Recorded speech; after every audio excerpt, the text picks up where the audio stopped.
This is Veronica Elliott. I'm Veronica Elliott.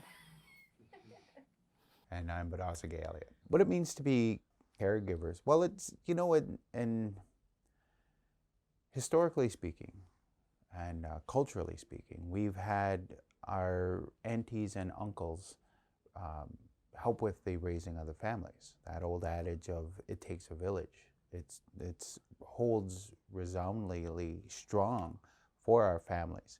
So it just seemed like a natural fit for Veronica and I. We know that we have a lot of care in our hearts, and we have a lot of love in our hearts. And our worker right now, and we've had her for about a year, but she's fantastic.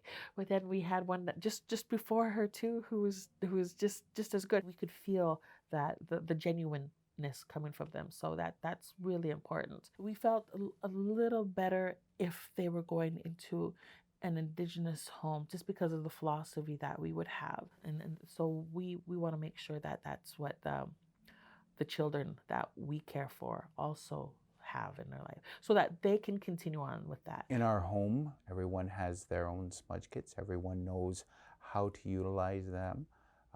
We've taught the 7 grandfather teachings to all the kids in our care. It's so important for us to share along the history and the culture of our people to them, so they can take that knowledge and carry it forward as well. These young people are also teaching us the lessons that they've learned in their life, and so this exchange has been um, bettered our lives, and we can't really imagine our life the way it was before. So we've had a lot of supports from them, uh, clothing allowances, anytime they needed recreational activities, fees, that sort of thing.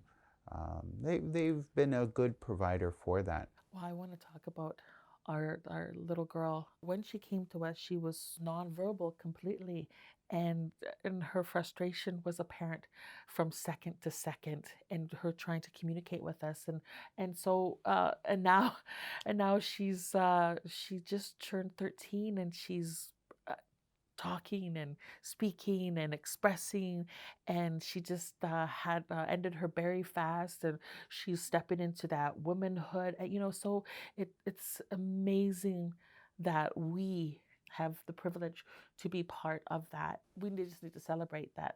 We don't know what could have happened if we didn't open our home and say, here we are, here's our heart, and this is what we have for you. It's a much needed service.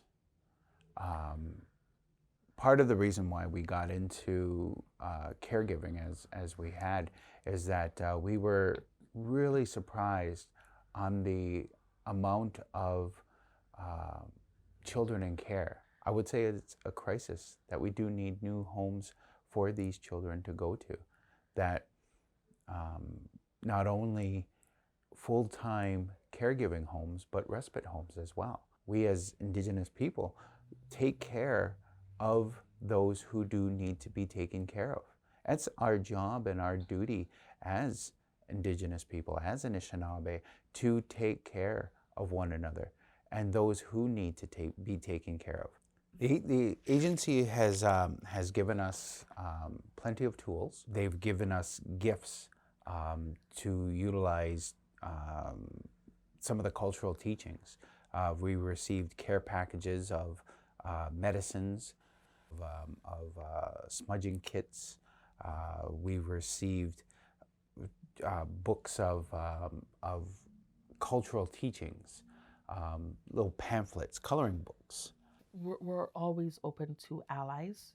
It's important to have that relationship as well. I say welcome, and please, come in with your kindness, come in with your heart and your humbleness, and we can share this journey together. Yeah, there's a lot of people who have compassion, who step into this opportunity, and like we've already said, it's a big step. It's a big decision to make for your life, for your family, and to invite and open your home to little people. But, all they're looking for is love, and that's what we had.